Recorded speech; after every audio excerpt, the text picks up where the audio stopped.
We're talking to Mr. Richard Simon. The profile is on his experiences being incarcerated in the penal system and on death row 16 years out of the 25 years and 4 months that he spent in the prison system. Of course, Richard, we were talking about some of your experiences and etc. Let's pick up at that point and continue. Okay, way back when, in 1980, it was long before the gang situation got established, so you was free, you had to stand on your own back then, what I'm trying to say. So I was free to do what I want to do, be my own man. And I basically was trying to find some strength and courage to come to grips with what was facing me, which was the lecture chair. And so I spent a lot of time myself studying, reading, trying to come to grips. Like I say, as we say, looking into the mirror. You know, I can lie to you about who I am, but I can't lie to myself about who I am. So I was trying to get some understanding about how did I get here, and how can I be a man and walk down that walk? You know, we all hear about that last walk, so I'm thinking about stuff like that. And so, through the grace and mercy of the Creator, I was able to just get my eyes open about some spirituality, not in traditional sense about Christianity or Islamic faith or anything like that. It's the fact that a higher power. That's how my initial induction came into trying to serve the Creator, a higher power. I talked a lot of nights talking to him about why me, why me, how can I change that night, which I couldn't.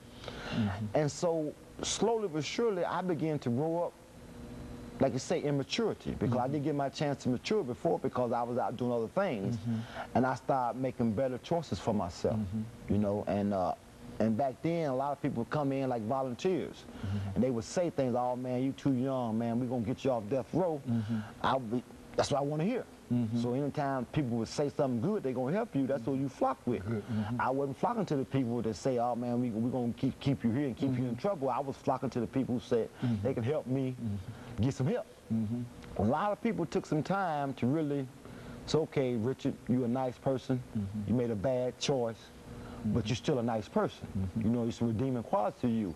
And I latched on to that, and I tried to build on that because in my heart, I knew I was going to get executed. And I wanted to prove to my mom that, hey, it wasn't your fault.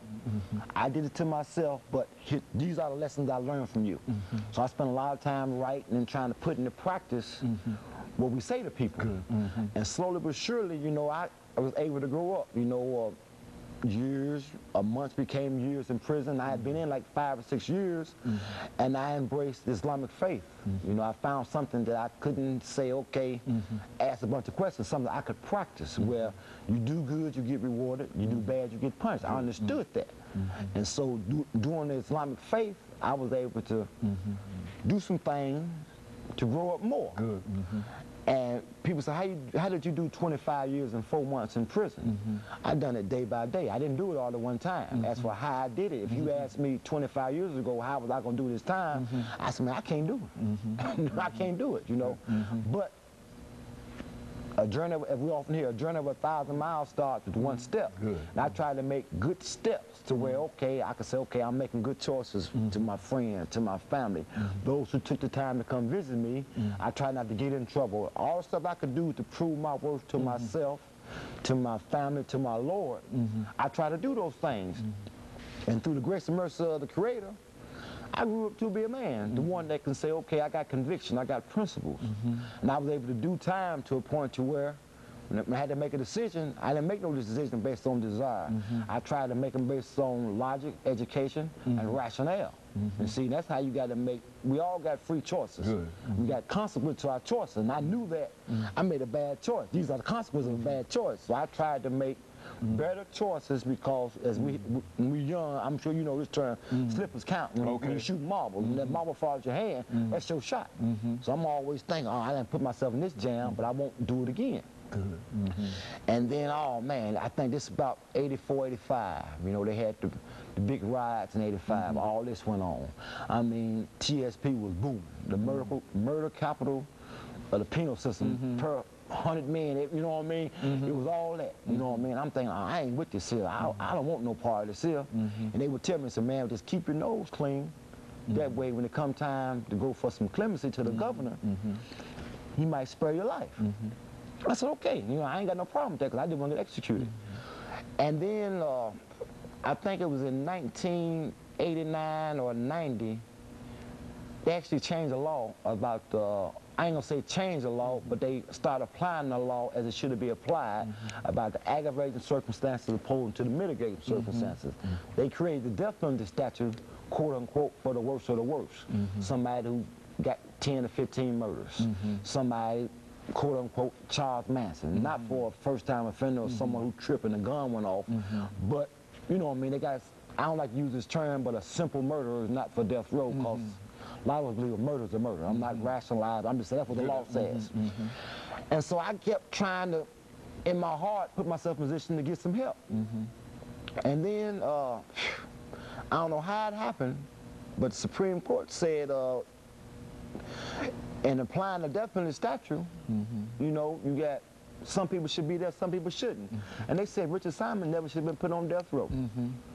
And it was like they mailed me a life sentence in the mail. After all these years of saying I don't want to do no time, I was actually going to get off death row with no help from no lawyer. No, I'm not going to say no help from no lawyer, but it wasn't like in a traditional appeal. It was just like, it came from a prayer answered. So, oh man, I'm stepping high, Dr. Haney. When they said it was time to go, and I was going, boom, I was off death row. It was like, man, after all them years of being on death row, preparing to die, it's okay, now you got to go live in prison, which was another culture shock in itself. But I, my family, my friend, we got what we had all prayed for. My life was spared, so to speak, from the old spark, as they used to call it. So they sent me down to the general population. Now, make no, don't forget, now I've been locked up in a controlling unit for 16 years. I'm like a dinosaur.